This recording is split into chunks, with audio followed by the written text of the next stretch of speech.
Eres una carga. Vete de aquí. Esas fueron las palabras exactas que salieron de la boca de mi propio hijo Eduardo durante el almuerzo del domingo. 40 años. 40 años de mi vida trabajando como un burro para darle todo lo que necesitaba, y así me lo agradece.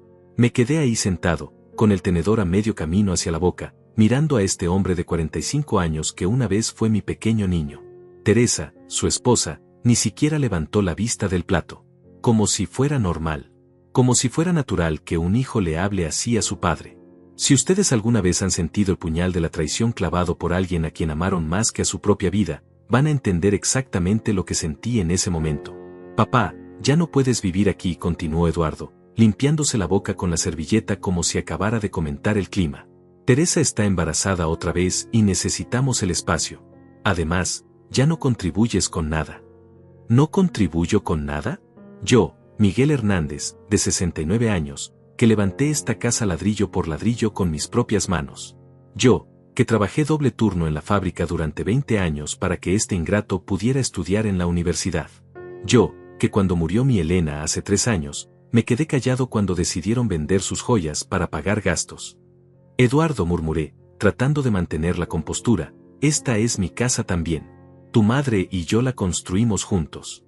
Era tu casa, me interrumpió Teresa por primera vez, con esa sonrisa fría que siempre me ponía los pelos de punta. Pero las cosas cambian, Miguel. Ya no eres el mismo hombre que eras antes. No el mismo hombre. Como si el dolor de perder a mi esposa me hubiera convertido en algo menos que humano. Como si los 40 años que dediqué a esta familia no valieran nada porque ahora camino más lento y a veces olvido dónde puse las llaves. Mira, papá. Eduardo se inclinó hacia adelante, hablando como si le estuviera explicando algo a un niño pequeño. Ya hablamos con el hogar de ancianos San José. Tienen una habitación disponible. Es un lugar muy bonito, vas a estar bien cuidado. El hogar de ancianos. Me querían meter en un hogar de ancianos como si fuera un mueble viejo que ya no sirve. Mi corazón empezó a latir tan fuerte que pensé que se me iba a salir del pecho. No voy a ningún hogar, dije, y mi voz sonó más firme de lo que esperaba. Esta casa la pagué yo, la construí yo, y aquí está enterrado el corazón de tu madre en cada rincón. Eduardo suspiró como si estuviera hablando con un niño terco. Papá, no seas dramático. La casa está a mi nombre desde hace 2 años. Ya se te olvidó que tú mismo firmaste los papeles. Y ahí fue cuando el mundo se me vino abajo. Porque sí, yo había firmado esos papeles. Eduardo me había dicho que era solo por temas de impuestos y que así sería más fácil cuando algo me pasara. Nunca imaginé que los usaría para echarme de mi propia casa. Tienes hasta mañana para empacar tus cosas, dijo Teresa, levantándose de la mesa. El camión del hogar viene a las 2 de la tarde. Me quedé ahí sentado, viendo cómo la mujer de mi hijo recogía los platos como si acabara de decidir qué ver en la televisión. Eduardo ya se había ido a la sala, y podía escuchar el ruido del partido de fútbol. 40 años. 40 años de levantarme a las 5 de la mañana para ir a trabajar. 40 años de llegar a casa cansado, pero siempre con una sonrisa para mi familia. 40 años de sacrificar mis sueños, mis deseos, mi propia felicidad por darles a ellos una vida mejor. Y esto era lo que recibía a cambio. Me levanté lentamente de la mesa, mis piernas temblando no por la edad, sino por la rabia y la tristeza que me consumían por dentro. Caminé hacia mi habitación, la habitación que había compartido con Elena durante tantos años, y me senté en la cama. En la mesita de noche todavía estaba la foto de nuestra boda. Elena con ese vestido blanco que había cosido ella misma, y yo con mi único traje bueno, sonriendo como si el mundo entero nos perteneciera. Perdóname, mi amor, le susurré a la foto. Perdóname por no haber sabido proteger lo que construimos juntos. Pero en ese momento, mientras empacaba mis pocas pertenencias en una maleta vieja, algo dentro de mí se endureció. No iba a ir a ningún hogar de ancianos. No iba a dejar que me trataran como basura. Tomé el teléfono y marqué el número de mi hermano Rafael. Hacía meses que no hablábamos, pero él siempre había sido el único que realmente me entendía. ¿Miguel? Su voz sonó sorprendida al otro lado de la línea. Rafael, dije, y mi voz se quebró un poco. ¿Puedo ir a tu casa? Necesito hablar contigo. Sin preguntas, sin reproches, mi hermano menor me dijo, ven para acá, Miguel. Aquí tienes tu lugar. Al día siguiente, antes de que llegara el camión del hogar de ancianos, tomé mi maleta y caminé hacia la parada del autobús. Eduardo ni siquiera salió a despedirse. Pero lo que yo no sabía era que en la casa de Rafael me esperaba una verdad que cambiaría todo para siempre. El viaje en autobús hasta la casa de Rafael me dio tiempo para pensar en todo lo que había pasado. 3 horas mirando por la ventana, viendo pasar los campos que una vez conocí como la palma de mi mano, recordando al hombre que fui antes de convertirme en lo que Eduardo llamaba una carga. Mi nombre es Miguel Hernández, tengo 69 años, y durante 45 años trabajé como mecánico en el taller de don Armando. Empecé como aprendiz a los 16 años, con las manos llenas de callos y el corazón lleno de sueños. En ese entonces, mi papá me decía, Miguel, el trabajo honesto es lo único que nadie te puede quitar. Qué equivocado estaba. Conocí a Elena cuando tenía 22 años. Ella trabajaba como costurera en la fábrica textil del pueblo, y tenía una sonrisa que podía iluminar el día más oscuro. Me enamoré de ella desde el primer momento que la vi esperando el autobús con ese vestido azul que le quedaba tan bonito.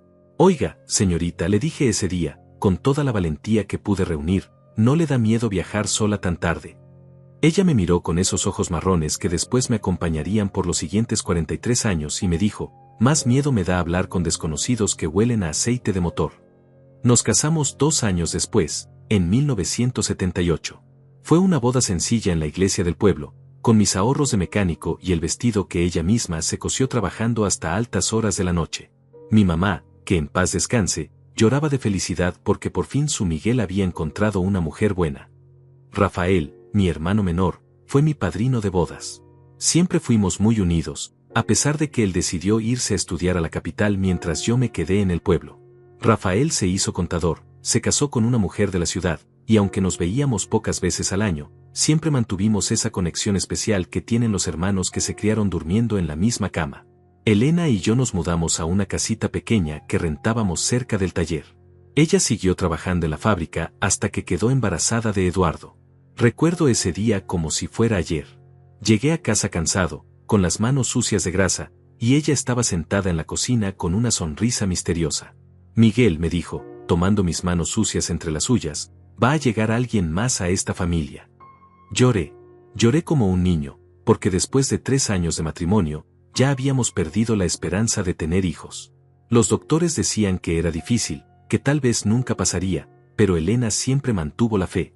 Eduardo nació en 1981, y fue el bebé más hermoso que había visto en mi vida.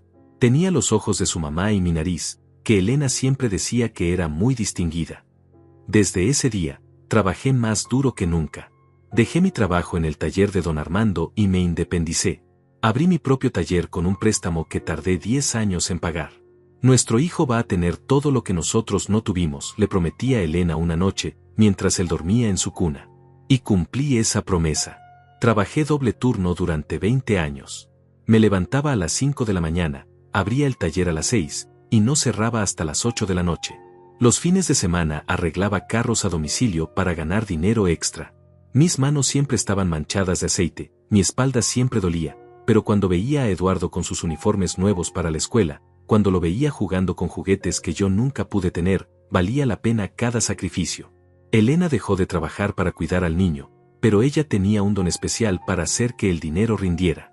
Cosía ropa para las señoras del pueblo, hacía pasteles para vender, y siempre, mantenía nuestra casa como un palacio. No importaba lo humilde que fuera, siempre estaba limpia, siempre olía a flores, siempre tenía esa calidez que solo una mujer como ella podía dar. Cuando Eduardo tenía 10 años, compramos el terreno donde construiríamos nuestra casa propia. Elena había estado ahorrando cada peso durante años, guardando el dinero en una lata de galletas que escondía detrás de la harina. Cuando me mostró cuánto tenía, no podía creerlo. ¿Cómo hiciste esto?, le pregunté, contando los billetes con manos temblorosas. Una mujer que ama a su familia encuentra la manera, me dijo, dándome un beso en la mejilla. Construimos esa casa ladrillo por ladrillo, fin de semana tras fin de semana. Rafael venía desde la capital algunos domingos para ayudar. Eduardo, que entonces era solo un niño, cargaba los ladrillos pequeños y se sentía como el hombre más importante del mundo. Papá, me decía, cuando sea grande voy a tener un taller como el tuyo. Vas a tener algo mejor, mijo, le respondía, revolviéndole el cabello. Vas a estudiar, vas a ser un profesional. Vas a tener una vida más fácil que la mía. Esa casa se convirtió en nuestro orgullo. 3 habitaciones, 2 baños, una cocina amplia donde Elena podía cocinar para el ejército, y un patio donde Eduardo jugaba fútbol con sus amigos. En las tardes, cuando terminaba en el taller, me sentaba en el portal con Elena, tomando café y viendo cómo nuestro hijo crecía. Los años pasaron volando. Eduardo era un buen estudiante, no el mejor, pero lo suficientemente bueno para conseguir una beca parcial en la universidad. Yo pagué el resto trabajando incluso más duro. Vendí mi camioneta vieja y me compré una bicicleta para ir al taller. Elena vendió todas sus joyas, excepto el anillo de matrimonio, para ayudar con los gastos. Papá, no tienes que hacer esto, me decía Eduardo cuando venía a casa los fines de semana. Puedo trabajar medio tiempo. Tú concéntrate en estudiar, le respondía. Para eso estamos tu mamá y yo. Cuando se graduó de ingeniero, fue el día más feliz de mi vida. Elena lloró durante toda la ceremonia, y yo tenía el pecho tan inflado de orgullo que pensé que se me iba a reventar el corazón. Lo logramos, mi amor, le susurré a Elena mientras veíamos a nuestro hijo recibir su diploma. Nuestro hijo es un profesional. Eduardo consiguió trabajo en la capital, en una empresa importante. Se casó con Teresa, una mujer que desde el principio me pareció un poco fría, pero que Eduardo amaba, y eso era lo importante. Tuvieron 2 hijos, mis nietos, que venían a visitarnos cada mes. Elena se desvivía por esos niños. Les tejía suéteres, les cocinaba sus comidas favoritas, les contaba cuentos antes de dormir. Yo les enseñaba a arreglar cosas pequeñas en el taller, y ellos me decían abuelo Miguel con tanta dulzura que se me partía el corazón de amor. Pero las cosas empezaron a cambiar cuando Elena se enfermó. Primero fueron dolores de cabeza que no se quitaban, luego la pérdida de memoria, después la confusión. Los doctores dijeron que era Alzheimer, y que no había mucho que hacer. No te preocupes, mi amor, le decía todas las noches, mientras la ayudaba a tomar sus medicinas. Vamos a luchar contra esto juntos. Durante 3 años, la cuidé como ella me había cuidado a mí toda la vida. Cerré el taller más temprano para estar con ella. Contraté a una señora para que la acompañara cuando yo no podía. Gasté todos nuestros ahorros en doctores, medicinas, tratamientos que prometían milagros pero que nunca llegaron. Eduardo venía a visitarnos, pero cada vez menos. Siempre tenía excusas, el trabajo, los niños, Teresa estaba ocupada. Cuando Elena murió hace 3 años, lloré como nunca había llorado en mi vida. Sentí que se me había arrancado la mitad del alma. Papá, me dijo Eduardo después del funeral, no puedes quedarte solo en esa casa tan grande. ¿Por qué no te vienes a vivir con nosotros? Y yo, tonto de mí, pensé que era por amor. Pensé que mi hijo quería cuidar de su padre como yo había cuidado de él. Vendí el taller, vendí mi camioneta, vendí todo lo que pude vender, y me fui a vivir con ellos. Al principio todo parecía normal. Ayudaba con las tareas de la casa, jugaba con mis nietos, cocinaba de vez en cuando. Pero poco a poco, empecé a notar las miradas, los comentarios, las quejas veladas. Miguel, no pongas la música tan alta, molesta a los vecinos. Miguel, no uses tanto papel higiénico, está muy caro. Miguel, no invites a tus amigos, esta no es tu casa. Y ahora, después de 2 años viviendo ahí, después de firmar los papeles que me quitaron mi propia casa, me habían echado como a un perro. El autobús se detuvo en la terminal de la ciudad donde vivía Rafael.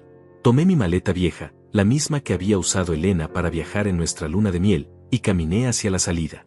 Mi hermano me estaba esperando. Había envejecido desde la última vez que lo vi, pero seguía teniendo esa sonrisa cálida que me recordaba a nuestra infancia. Miguel, me dijo, dándome un abrazo fuerte, bienvenido a casa, hermano. Pero cuando llegamos a su casa y se cerró la puerta detrás de nosotros, la expresión en su rostro cambió completamente. Miguel, me dijo, con una seriedad que nunca le había visto, tengo que contarte algo sobre Elena. Algo que ella me pidió que te dijera solo si algo como esto pasaba. Y ahí fue cuando mi mundo se volvió a tambalear. Siéntate, Miguel, me dijo Rafael, señalando el sofá de su sala. Su voz tenía un tono que no había escuchado antes, como si estuviera cargando un peso muy grande. Lo que te voy a contar no es fácil, pero Elena me hizo prometerle que si algún día te trataban mal, si algún día te faltaran el respeto, te diría la verdad. Me senté despacio, sintiendo como si el suelo bajo mis pies fuera a desaparecer en cualquier momento. ¿Qué verdad? ¿Qué secreto había guardado mi Elena durante todos estos años? Hermano, Rafael se sentó frente a mí. Elena sabía que esto iba a pasar. Ella sabía que cuando muriera, Eduardo y Teresa te iban a tratar como si fueras una molestia. ¿De qué estás hablando? Le pregunté, sintiendo un nudo en la garganta. Rafael se levantó y fue hacia una cómoda vieja. De uno de los cajones sacó una caja de zapatos amarrada con un listón rojo. La reconocí inmediatamente, era la caja donde Elena guardaba sus cosas más preciadas. Elena me trajo esto hace 4 años, cuando recién le habían diagnosticado el Alzheimer, dijo Rafael, colocando la caja sobre la mesa. Me dijo, Rafael, si algún día mi Miguel sufre por culpa de nuestro hijo, dale esto. Adentro está toda la verdad. Mis manos temblaban cuando desaté el listón. Adentro había cartas, fotografías, y lo que parecían ser recibos y documentos. Tomé la primera carta. Estaba escrita con la letra de Elena, pero era reciente, de hace apenas 4 años. Mi querido Miguel, comencé a leer en voz alta, si estás leyendo esto, es porque nuestro hijo ha demostrado ser el hombre que siempre temí que fuera. Perdóname por no haberte contado esto antes, pero quería protegerte del dolor que yo estaba sintiendo. Paré de leer. El corazón me latía tan fuerte que podía escucharlo en mis oídos. ¿Qué dolor?, le pregunté a Rafael. Sigue leyendo, hermano. Desde hace años, Miguel, he notado cómo Eduardo nos ve. No como a sus padres, sino como a un obstáculo. Cuando venía a visitarnos, siempre preguntaba por el dinero, por la casa, por lo que íbamos a hacer cuando nos pusiéramos viejos. Nunca preguntaba cómo estábamos, nunca se quedaba más tiempo del necesario. Me detuve otra vez. Esto no podía ser cierto. Eduardo era mi hijo, mi orgullo, el niño al que había criado con tanto amor. Elena documentó todo, me dijo Rafael suavemente. Sigue leyendo. Recuerdo el día cuando cumpliste 65 años, Miguel. Eduardo llegó con Teresa y los niños, pero mientras tú estabas en el patio jugando con tus nietos, yo escuché a Teresa decirle a Eduardo, ya es hora de que tus padres entiendan que no pueden vivir solos para siempre. Esa casa es muy grande para 2 viejitos. Eduardo le respondió, tienes razón, pero mi papá es muy terco. Vamos a tener que ser inteligentes. Las palabras se me trabaron en la garganta. Recordaba ese día perfectamente. Había sido uno de los cumpleaños más felices de mi vida, rodeado de mi familia, sintiendo que todo el trabajo y sacrificio habían valido la pena. Elena siguió escribiendo, me dijo Rafael. Hay más. Después de eso, Miguel, empecé a prestar atención a las cosas pequeñas. Cuando Eduardo venía solo, siempre revisaba la casa como si estuviera tasando una propiedad. Abría los armarios, preguntaba por las joyas que me habías regalado, quería saber si teníamos dinero ahorrado. Una vez lo descubrí midiendo las habitaciones con sus pasos. Me levanté del sofá, caminando hacia la ventana. No podía creer lo que estaba leyendo. Mi hijo, mi propio hijo, había estado planeando todo esto desde hacía años. Miguel, la voz de Rafael me hizo voltear. Hay algo más. Elena no solo escribió cartas. Ella grabó conversaciones. ¿Cómo? ¿Recuerdas esa grabadora pequeña que le regalaste para que grabara las recetas de tu mamá? Elena la usó para grabar las visitas de Eduardo y Teresa. Especialmente las conversaciones que tenían cuando pensaban que ella estaba durmiendo o confundida por la enfermedad. Rafael sacó una grabadora vieja de la caja. Era la misma que le había comprado a Elena hacía años, cuando quería preservar las recetas familiares para las generaciones futuras. ¿Quieres escuchar?, me preguntó. Asentí, aunque todo mi cuerpo me decía que no estaba preparado para lo que iba a oír. Rafael presionó el botón de reproducir. Primero se escuchó estática, luego la voz de Elena, susurrando, 15 de marzo, 2022. Eduardo y Teresa vinieron a visitarnos. Miguel salió a comprar medicina. Están en la cocina, pensando que no los escucho. Luego se escuchó la voz de Eduardo, clara como el cristal, mamá está cada vez peor. Ya no sabe ni qué día es. Papá va a necesitar ayuda pronto. Es el momento perfecto, respondió Teresa. Podemos convencer a tu papá de que firme los papeles. Le decimos que es para proteger la casa de los impuestos cuando algo les pase. ¿Y si se niega?, preguntó Eduardo. No se va a negar. Tu papá haría cualquier cosa por ti. Siempre ha sido así. Se escuchó una pausa, luego Eduardo otra vez. Cuando mamá muera, papá va a estar tan destrozado que no va a poder pensar con claridad. Ahí lo convencemos de que se vaya a vivir con nosotros. ¿Y después?, preguntó Teresa. Después, cuando ya no aguantemos más, lo metemos en un hogar de ancianos. Con la casa a mi nombre y él fuera del camino, podemos venderla y usar el dinero para el enganche de una casa más grande. Paré la grabadora. Mis piernas no me sostenían. Me dejé caer en el sofá, sintiendo como si me hubieran dado un puñetazo en el estómago. Hay más grabaciones, me dijo Rafael. Elena grabó durante 2 años. Cada visita, cada conversación. Documentó todo. ¿Por qué no me dijo nada?, pregunté, con la voz quebrada. Porque te amaba, Miguel. Porque sabía que si te contaba, te iba a destrozar. Ella esperaba que Eduardo cambiara, que el amor por su padre fuera más fuerte que la codicia. Pero también sabía que había una posibilidad de que no fuera así. Rafael me mostró más papeles de la caja. Había copias de los documentos que yo había firmado, fotografías de la casa, recibos de todo lo que yo había invertido en la propiedad durante los años. Elena fue muy inteligente, me dijo Rafael. Cuando se dio cuenta de lo que estaba pasando, empezó a recopilar pruebas. Tiene documentos que demuestran que tú pagaste cada centavo de esa casa, que la construiste con tu propio trabajo, que invirtiste toda tu vida en ella. ¿Y de qué me sirve eso ahora?, pregunté amargamente. Los papeles están a nombre de Eduardo. Firmé mi propia sentencia. Miguel, Rafael me puso una mano en el hombro. Elena también guardó una carta del notario. ¿Recuerdas cuando firmaste esos papeles? Sí, Eduardo me dijo que eran para temas de impuestos. Pero tú nunca leíste lo que firmaste, ¿verdad? Negué con la cabeza, avergonzado. Había confiado ciegamente en mi hijo. El notario le explicó a Elena que esa transferencia no era válida si se hacía bajo engaño. Si se puede probar que Eduardo te mintió sobre el propósito de los documentos, la transferencia se puede anular. Por primera vez en días, sentí una pequeña chispa de esperanza. Pero hay algo más, continuó Rafael. Elena no solo documentó las conversaciones de Eduardo y Teresa, también grabó la conversación que tuvieron contigo el día que firmaste los papeles. Rafael puso otra grabación. Esta vez escuchaba mi propia voz, preguntando, ¿estás seguro de que esto es solo para los impuestos, mijo? Y la voz de Eduardo respondiendo, sí, papá. Es solo un trámite. La casa sigue siendo tuya, solo que legalmente estará a mi nombre para protegerla. Nunca te echaría de tu propia casa, papá. Eres mi héroe. Mi héroe. Así me había llamado mientras me mentía en la cara. Elena sabía que este día iba a llegar, me dijo Rafael. Y se preparó para ayudarte cuando pasara. Pero también hay algo más que necesitas saber. ¿Qué más puede haber?, pregunté, sintiendo que ya no podía soportar más revelaciones. Elena dejó una cuenta de ahorros a tu nombre. Una cuenta que Eduardo nunca supo que existía. Ella vendió secretamente algunas joyas que había heredado de tu mamá, joyas que pensó que habías perdido hace años. Durante 3 años, guardó cada peso que pudo. Rafael me mostró una libreta de ahorros. Cuando vi la cantidad, mis ojos se llenaron de lágrimas. ¿Cómo? Tu esposa te amó hasta el último día de su vida, Miguel. Y sabía que ibas a necesitar esta ayuda para luchar por lo que es tuyo. Me quedé ahí sentado, rodeado de las pruebas del amor de Elena y la traición de mi hijo. 40 años de sacrificio, de trabajo honesto, de amor incondicional, y así me lo pagaba. Pero Elena, mi Elena, había encontrado la manera de protegerme incluso después de muerta. ¿Qué hago ahora, Rafael?, le pregunté a mi hermano.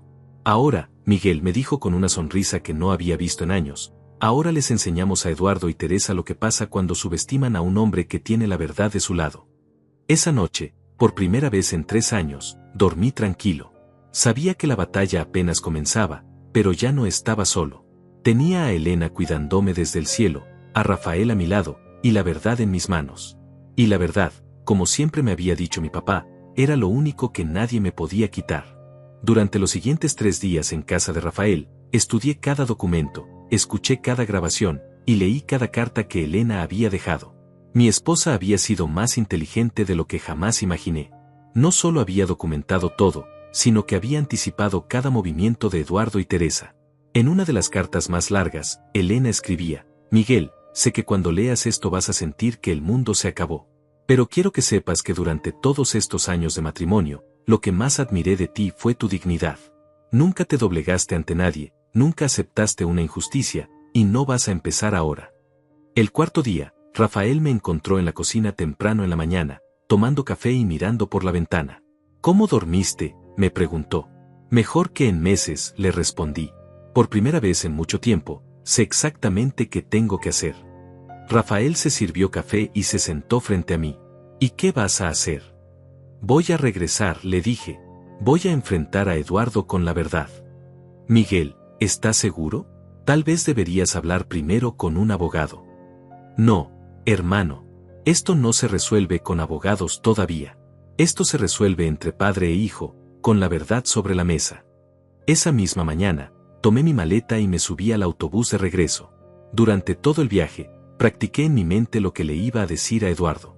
Llevaba conmigo la caja de Elena, con todas las pruebas que necesitaba. Cuando llegué a la casa, mi casa, eran las 2 de la tarde. Exactamente la hora en que supuestamente llegaba el camión del hogar de ancianos. Vi a Eduardo en el patio, hablando por teléfono, probablemente preguntándose por qué no había aparecido en el hogar. Me bajé del taxi y caminé hacia la puerta principal. Eduardo me vio y cortó la llamada inmediatamente. Papá, me dijo, con una mezcla de sorpresa e irritación, ¿qué haces aquí? Se suponía que ya estabas en el hogar San José. Se suponían muchas cosas, Eduardo, le respondí, caminando directamente hacia la entrada. Pero ya es hora de que hablemos de la verdad. Teresa salió de la casa, con esa cara de fastidio que ya conocía tan bien. Miguel, ya te dijimos que no puedes estar aquí. Los niños necesitan estabilidad. Los niños, repetí, dejando mi maleta en el suelo. Sí, hablemos de los niños. Hablemos de lo que van a pensar cuando sepan cómo trataron a su abuelo. Eduardo se acercó más, tratando de usar su altura para intimidarme. Papá, no hagas una escena. Los vecinos pueden escuchar. Que escuchen, le dije, sacando la grabadora de Elena de mi bolsillo. Que escuchen todo. La cara de Eduardo cambió inmediatamente cuando vio la grabadora. Se puso pálido como si hubiera visto un fantasma. ¿Qué es eso?, preguntó Teresa, pero su voz ya no sonaba tan segura. Esto, dije, levantando la grabadora, es la voz de tu suegra. La mujer que ustedes pensaron que estaba demasiado enferma para entender lo que pasaba a su alrededor. Presioné el botón de reproducir.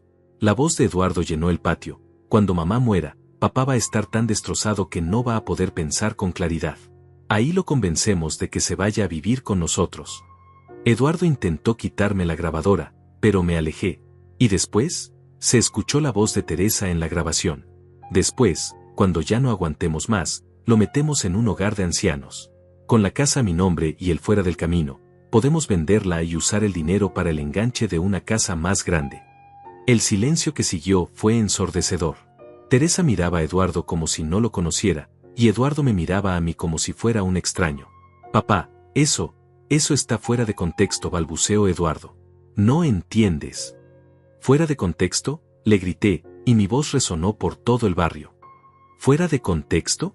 40 años de mi vida trabajando para ti, y esto es lo que planificabas desde hace años. Saqué más grabaciones de mi bolsillo. ¿Quieres que reproduzca la del 15 de marzo del 2022?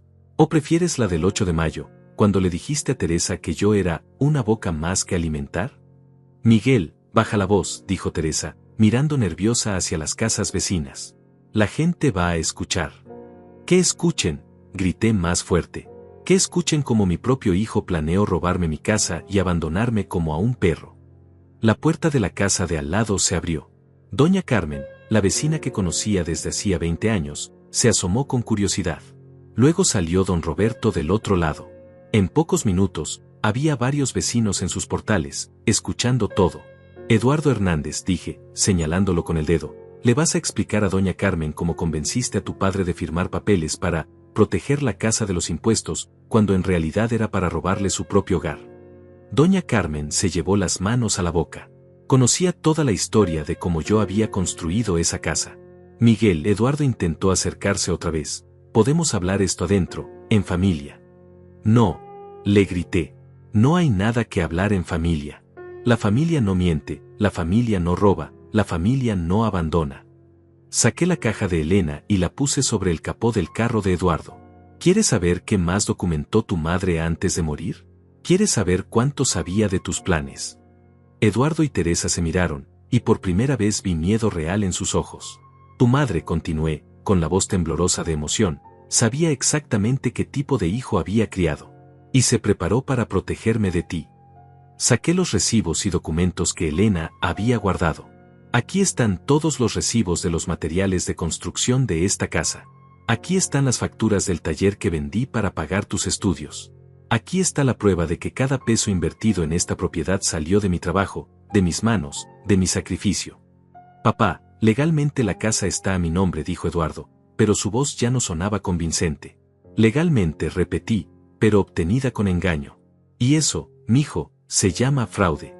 Saqué la última carta de Elena y la leí en voz alta para que todos los vecinos escucharan. Si estás leyendo esto, Miguel, es porque nuestro hijo demostró ser exactamente lo que temía, un hombre sin honor, sin gratitud y sin amor real por su familia. Teresa comenzó a llorar, pero no de tristeza, sino de frustración y pánico.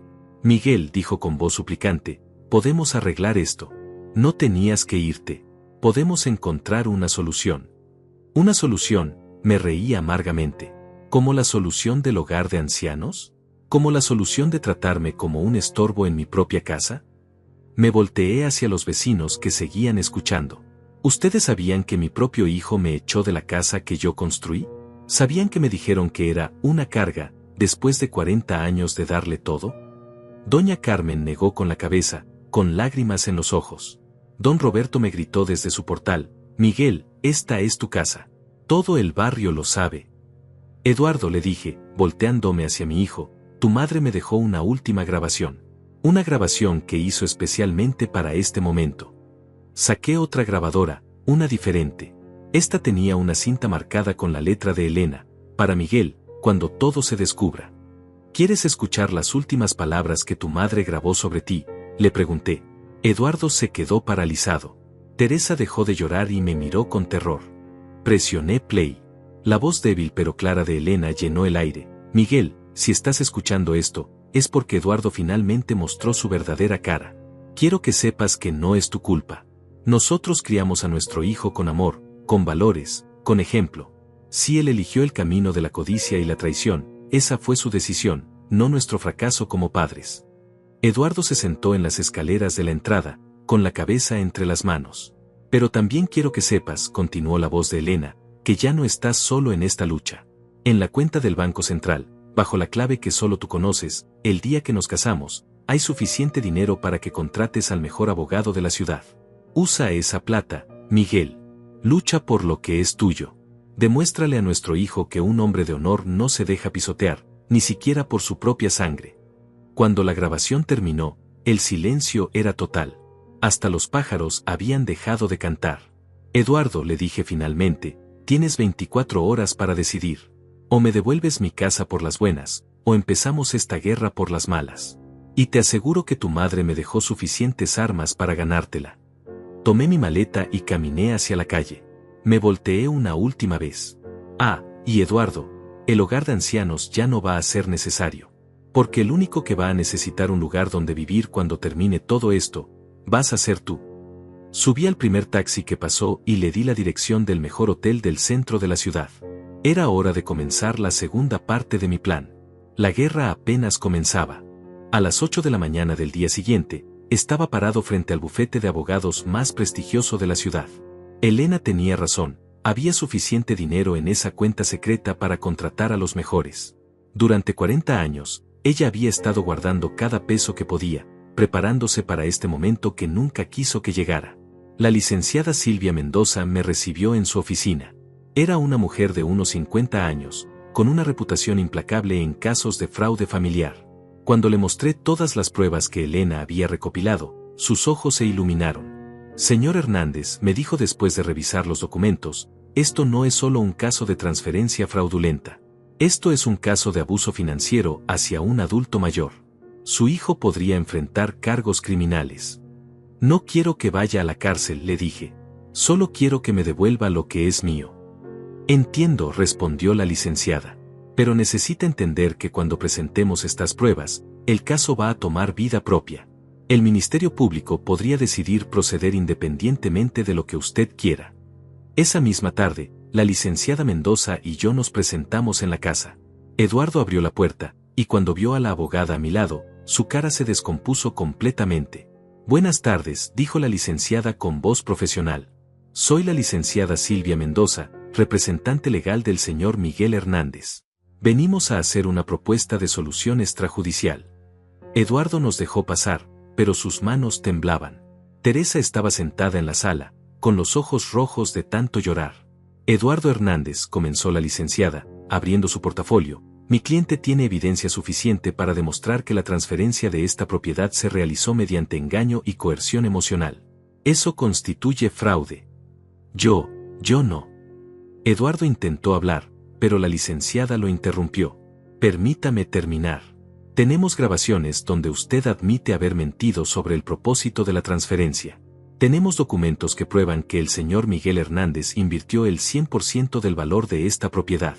Y tenemos testimonios de vecinos que pueden confirmar la construcción y mejoras realizadas por mi cliente. La licenciada puso una carpeta sobre la mesa del comedor.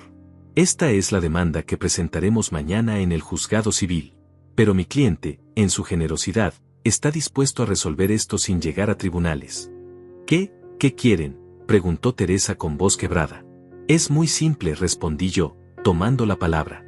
Quiero que Eduardo firme voluntariamente la reversión de la transferencia. La casa vuelve a mi nombre, y yo me comprometo a no presentar cargos por fraude.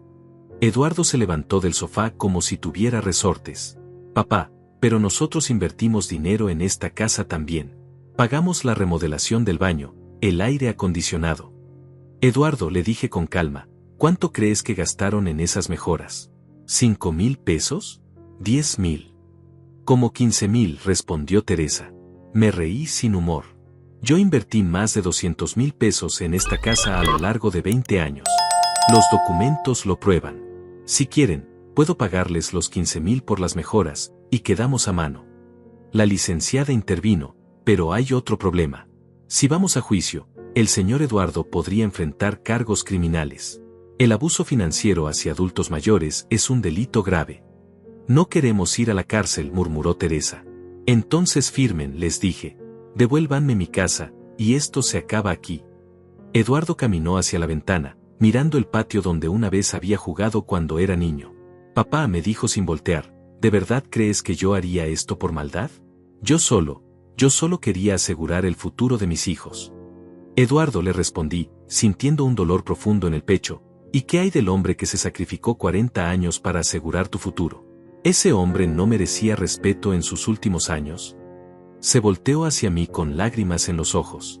Papá, yo no sabía que, no pensé que. No pensaste, lo interrumpí. Esa es la verdad. No pensaste en el dolor que me causarías. No pensaste en todo lo que había sacrificado por ti. Solo pensaste en lo que podías obtener. La licenciada puso los documentos de reversión sobre la mesa. Pueden firmarlo ahora, o nos vemos en el juzgado mañana. Ustedes deciden. Teresa fue la primera en acercarse a la mesa. Eduardo, firma. No podemos arriesgarnos a que vayas a la cárcel. Si firmo, dijo Eduardo, ¿dónde vamos a vivir? Tenemos 2 hijos. Ese, le dije, es tu problema ahora. Igual que fue mi problema cuando me dijiste que me fuera de mi propia casa. Eduardo tomó la pluma con manos temblorosas. Papá, después de esto, todavía voy a ser tu hijo. La pregunta me golpeó como un puñetazo. Lo miré a los ojos, este hombre de 45 años que una vez había sido mi pequeño niño, y sentí una mezcla de amor y decepción que nunca podré describir. Eduardo, le dije, siempre vas a ser mi hijo. Pero ahora tienes que demostrar qué tipo de hombre eres. Si aprendes de esto, si cambias, si me pides perdón de verdad, tal vez podamos reconstruir lo que se rompió. Eduardo firmó los documentos. Cada firma sonaba como un clavo en un ataúd. Cuando terminó, la licenciada revisó los papeles y los guardó en su portafolio. Estos documentos serán registrados mañana. Para el viernes, la casa estará legalmente de vuelta a nombre del señor Miguel. Teresa abrazó a Eduardo, ambos llorando. Sus 2 hijos, mis nietos, estaban en el cuarto de atrás, probablemente escuchando todo sin entender completamente lo que pasaba. ¿Cuándo nos tenemos que ir?, preguntó Teresa. Tienen 1 mes, les dije. 1 mes para encontrar otro lugar. Es más tiempo del que me dieron a mí. La licenciada y yo nos dirigimos hacia la puerta. Cuando estaba a punto de salir, Eduardo me llamó. Papá. Me volteé. Lo siento, me dijo, y por primera vez en años, su voz sonaba como la del niño que una vez había sido. De verdad lo siento. Lo sé, mijo, le respondí. Pero, lo siento, no borra el daño. Solo el tiempo y las acciones pueden hacer eso. Salí de la casa caminando derecho, con la dignidad intacta. Por primera vez en meses, sentía que podía respirar completamente. Esa noche, en mi habitación del hotel, llamé a Rafael. ¿Cómo fue?, me preguntó. Elena tenía razón sobre todo, le dije. Hasta el final, ella me siguió cuidando. ¿Y ahora qué vas a hacer? Miré por la ventana del hotel hacia las luces de la ciudad. Ahora voy a volver a mi casa, hermano. Y voy a vivir mis últimos años con la frente en alto, sabiendo que no me dejé pisotear por nadie. ¿Y Eduardo? Suspiré profundamente. Eduardo va a tener que aprender a ser un hombre de honor. O no va a tenerme en su vida. Al día siguiente, cuando los documentos fueron registrados oficialmente, volví a mi casa. Nuestra casa. La casa que Elena y yo habíamos construido con amor, trabajo y sacrificio. Me senté en el portal donde tantas tardes había tomado café con mi esposa, y por primera vez desde su muerte, sentí que ella estaba conmigo. Lo logramos, mi amor, le susurré al viento. Defendimos nuestro hogar. Pero la historia no terminaba ahí. Porque aunque había recuperado mi casa, todavía faltaba la parte más importante, decidir si podía perdonar a mi hijo, y si él podía ganarse de vuelta mi respeto. Esa decisión llegaría pronto, pero por primera vez en mucho tiempo, la tomaría desde una posición de fuerza, no de debilidad. Como Elena siempre me había enseñado, la dignidad no se negocia.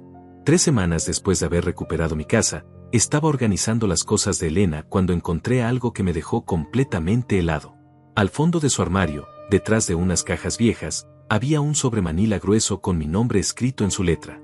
Para Miguel, solo ábrelo si Eduardo no aprende la lección.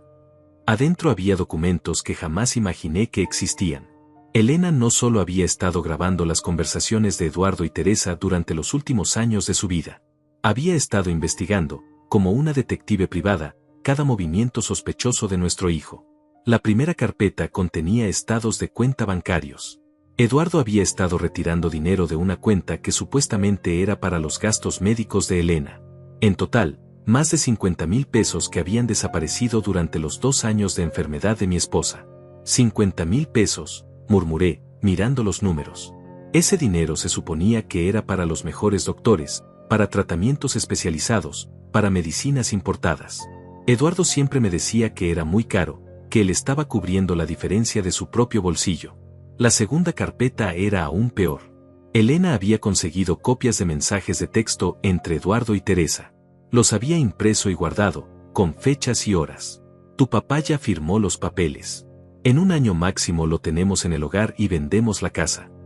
Eduardo, 15 de abril de 2023. ¿Ya averiguaste cuánto vale la propiedad? Teresa, 16 de abril de 2023. El tasador dice que unos 300,000. Con esa plata podemos comprar algo en el norte de la ciudad.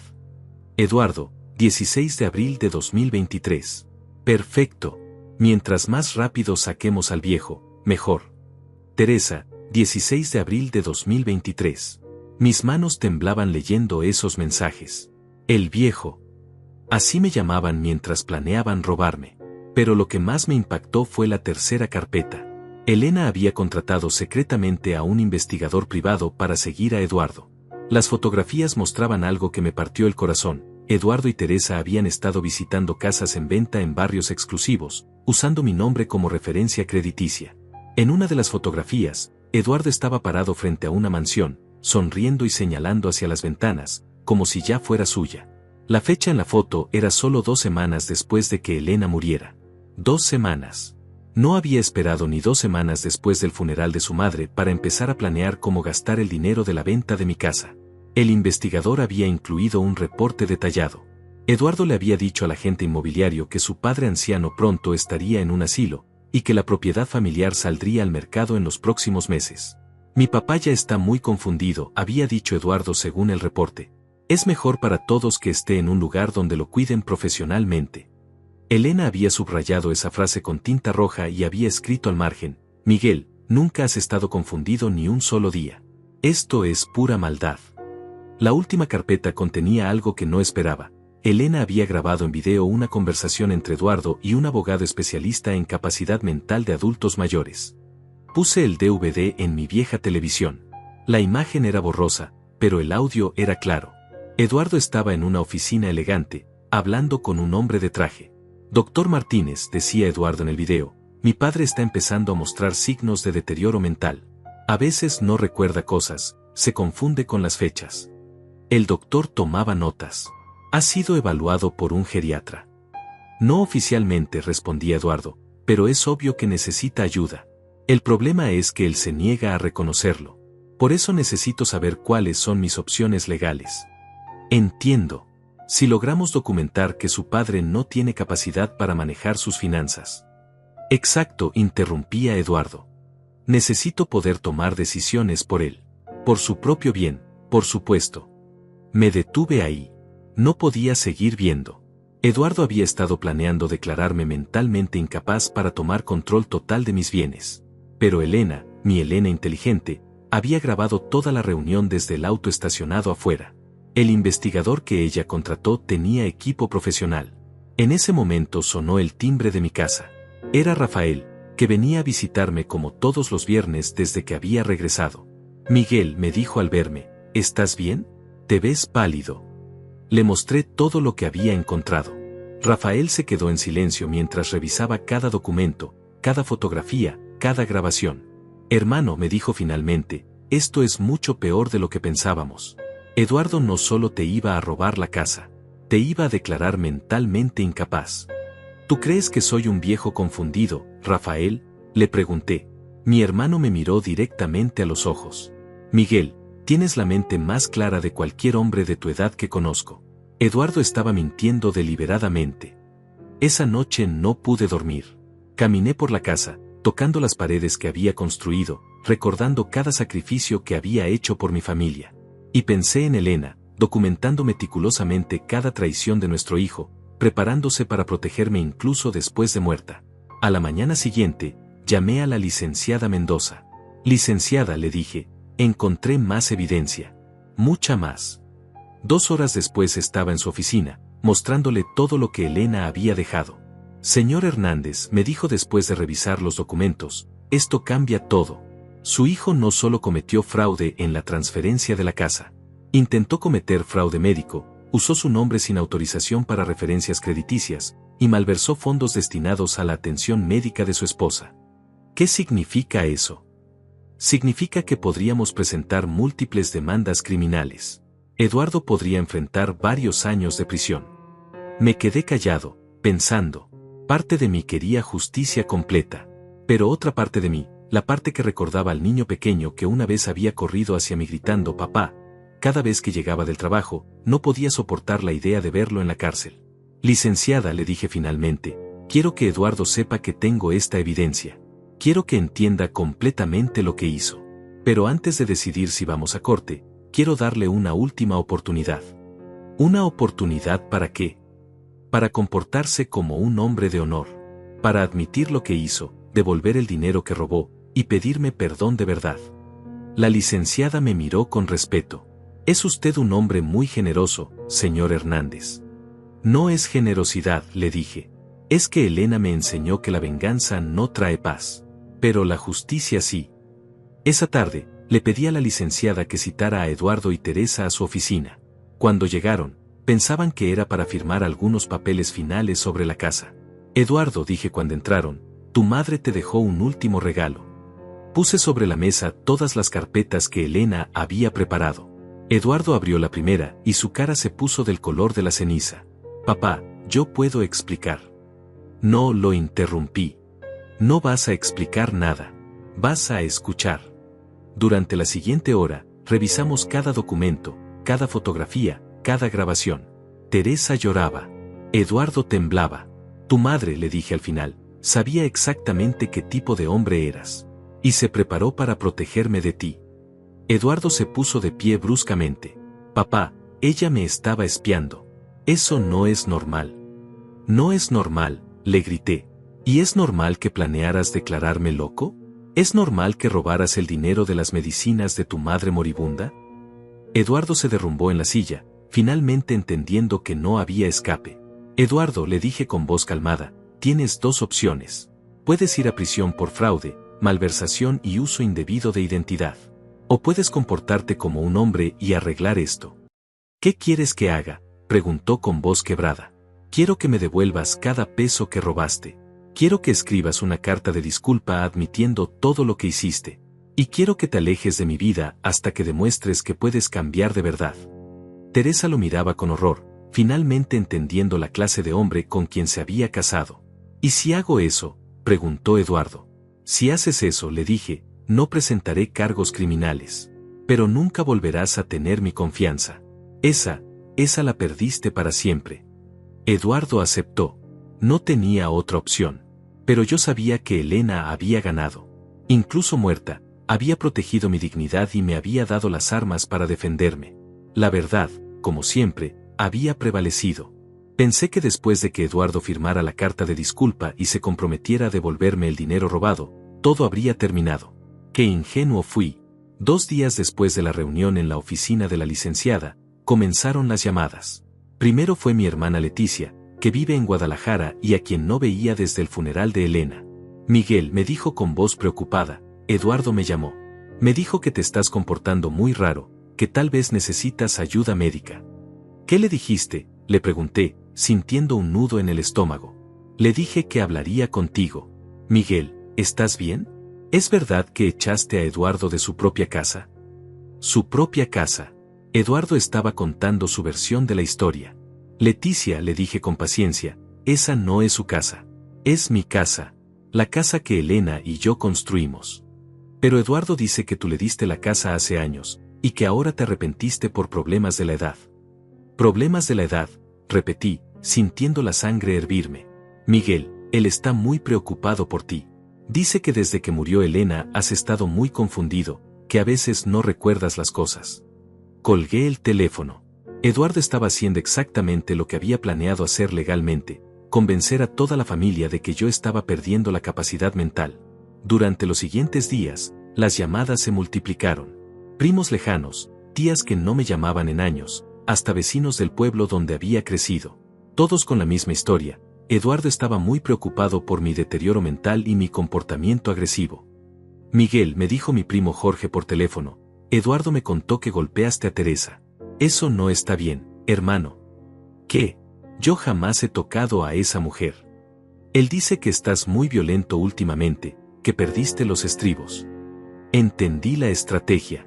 Eduardo no podía declararme mentalmente incapaz legalmente porque las pruebas de Elena lo exponían. Pero sí podía destruir mi reputación, hacer que toda la familia creyera que yo era un viejo loco y agresivo.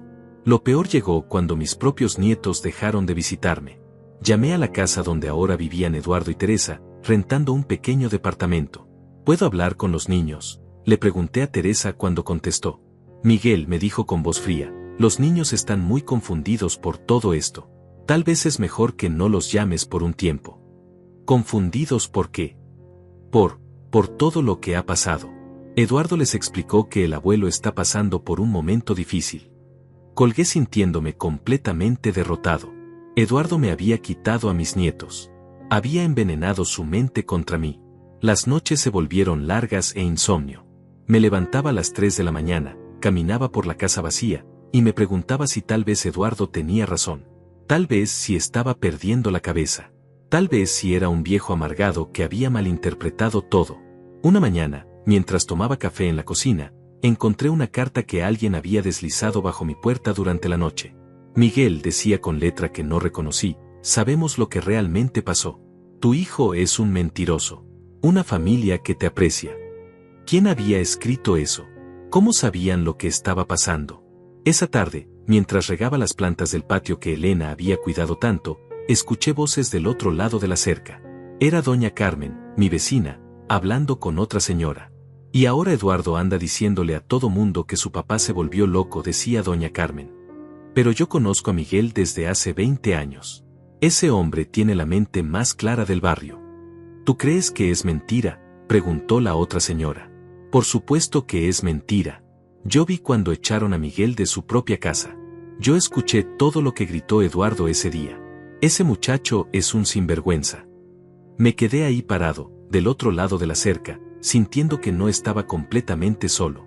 Pero la presión psicológica era terrible.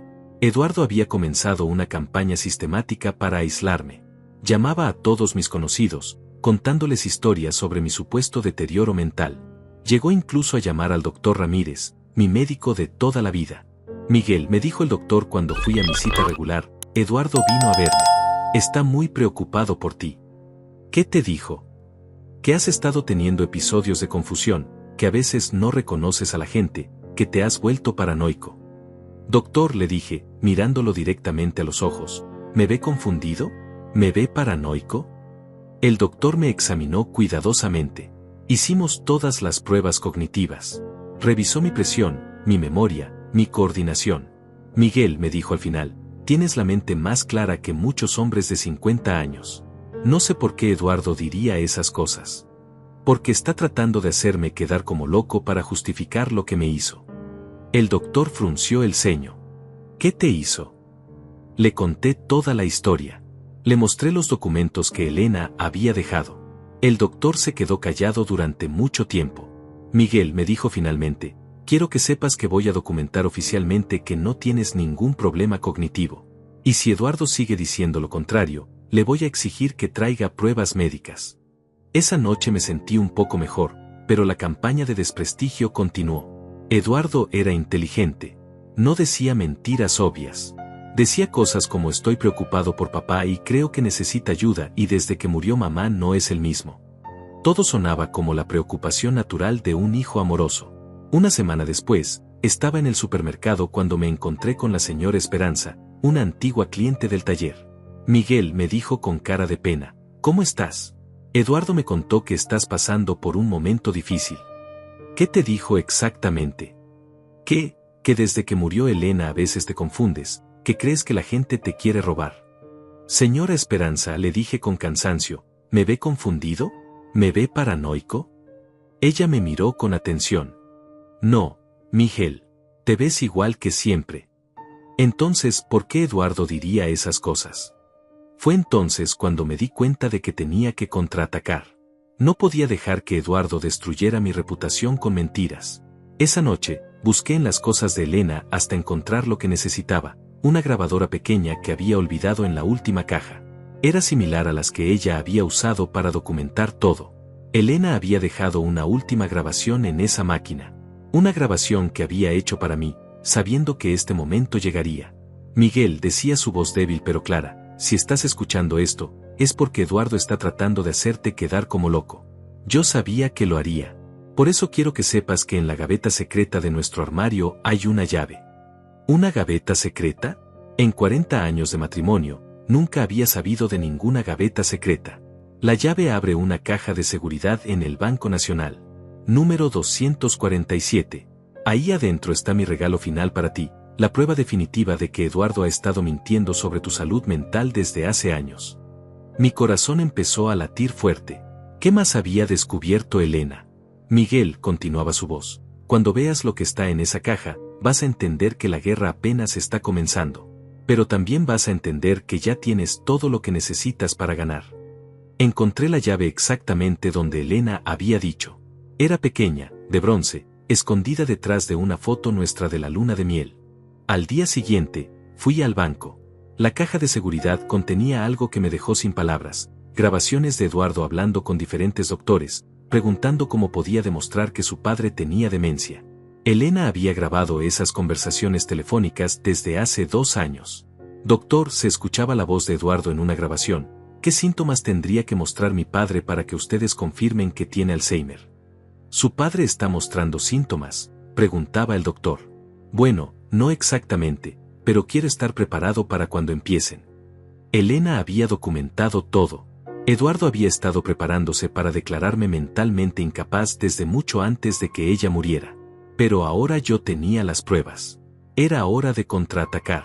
La guerra estaba a punto de cambiar de rumbo.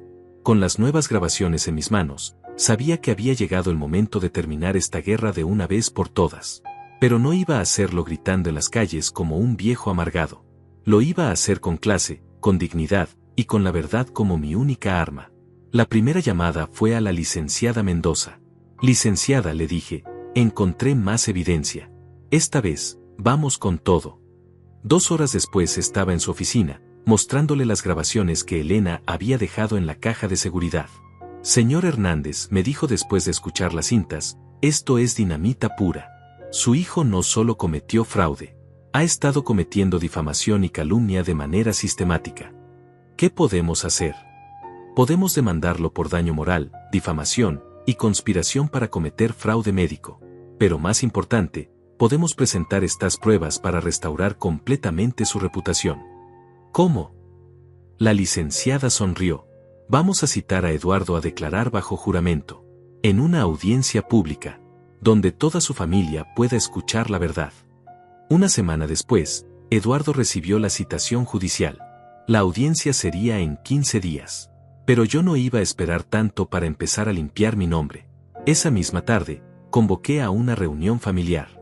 Llamé a todos los que Eduardo había estado llamando, mi hermana Leticia, mi primo Jorge, mis cuñadas, hasta los vecinos que habían escuchado sus mentiras.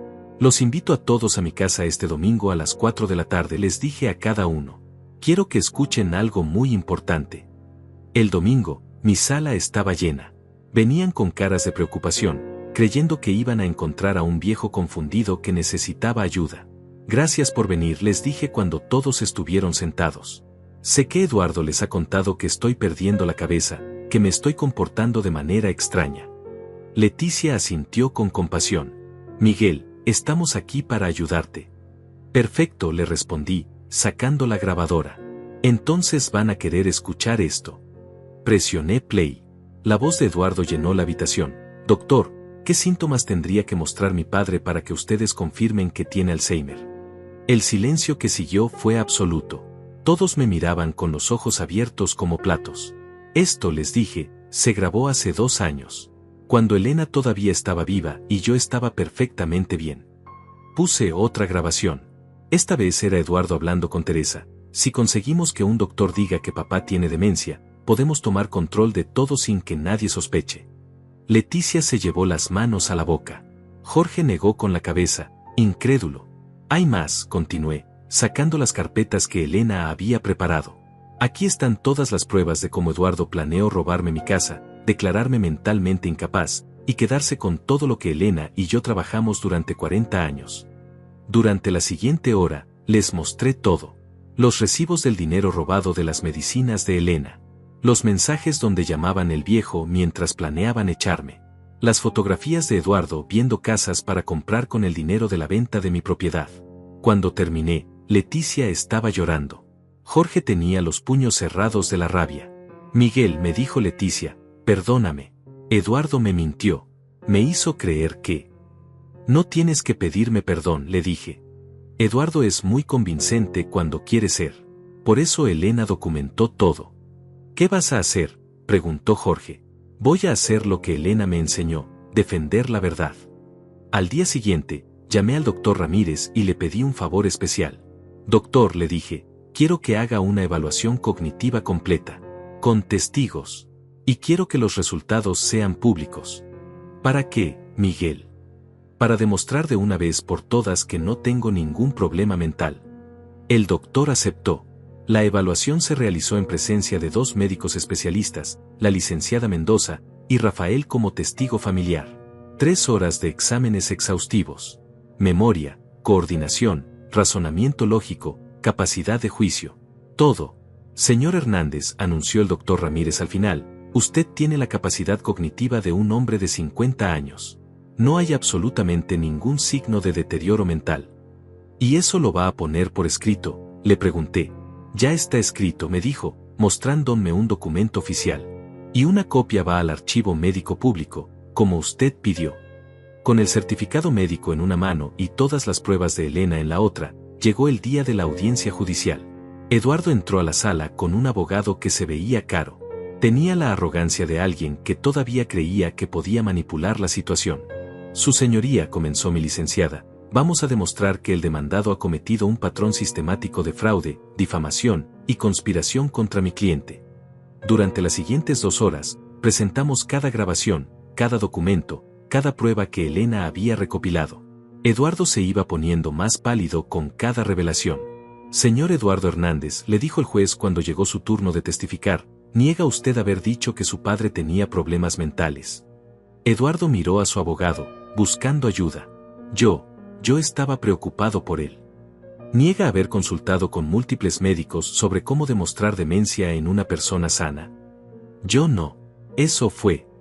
¿Niega haber planeado quedarse con la propiedad de su padre mediante engaño? Eduardo se quebró. Su señoría, yo solo quería proteger los intereses de mi familia. ¿Mintiendo sobre la salud mental de su padre? Yo, sí, señor. El juez dictó sentencia inmediatamente. Eduardo tenía que devolver todo el dinero robado, más daños punitivos por difamación.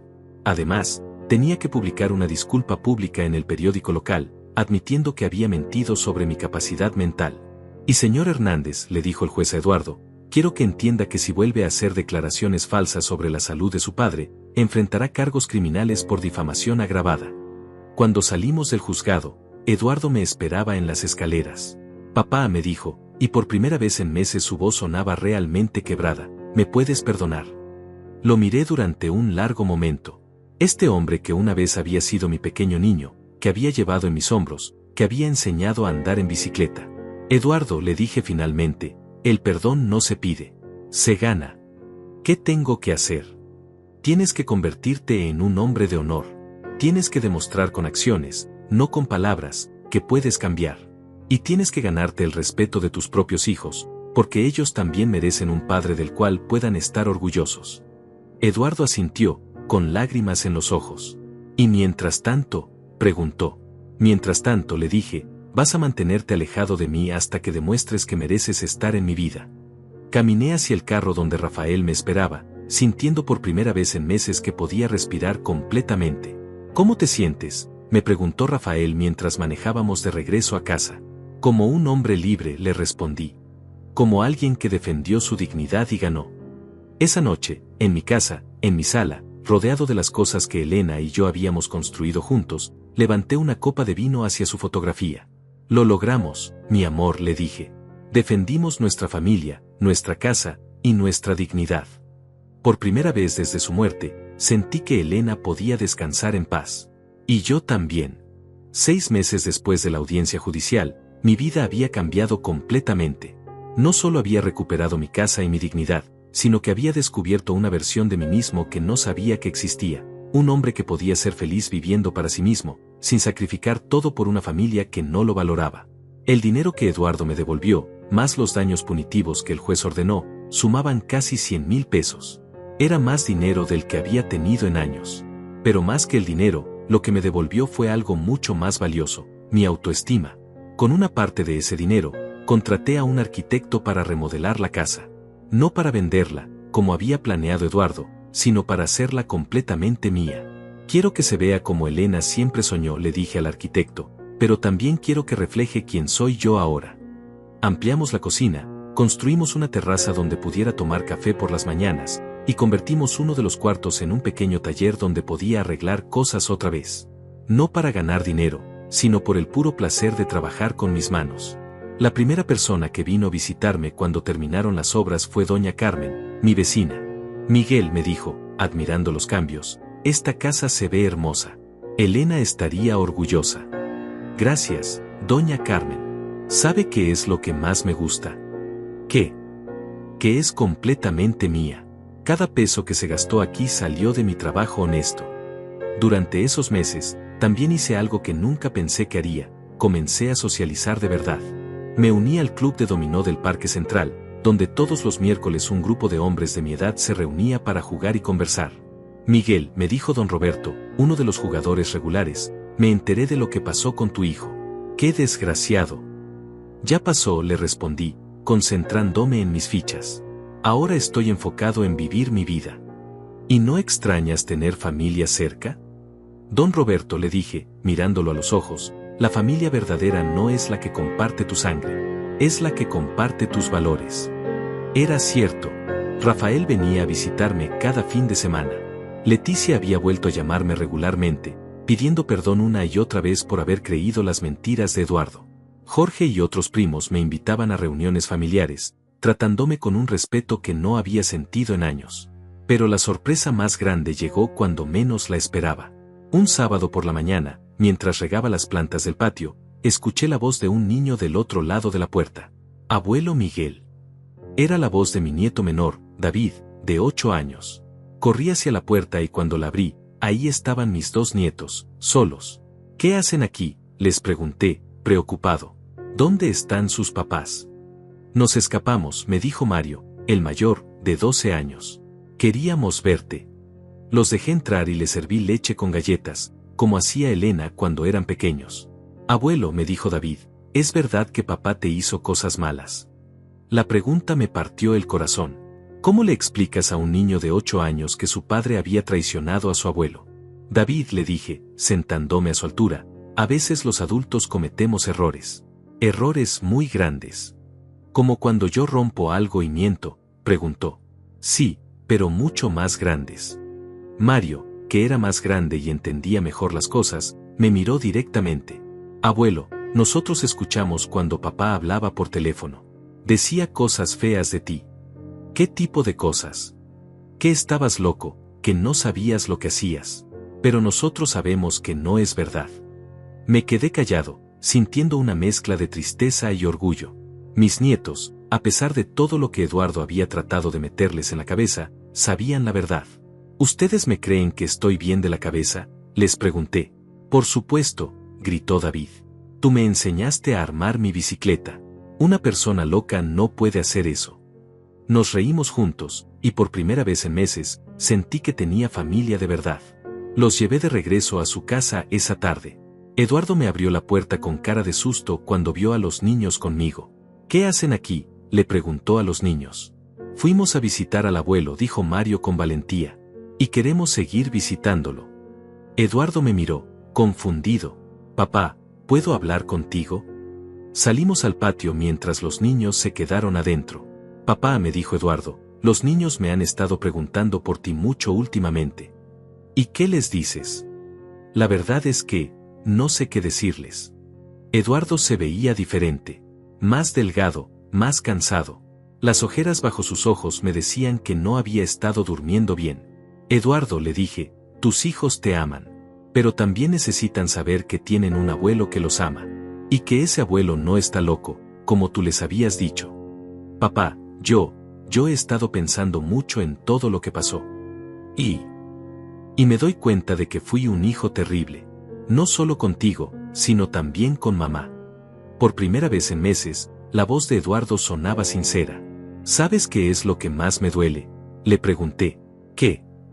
Que desperdiciaste la oportunidad de ser el hombre que tu madre y yo criamos. Elena murió pensando que había fracasado como madre.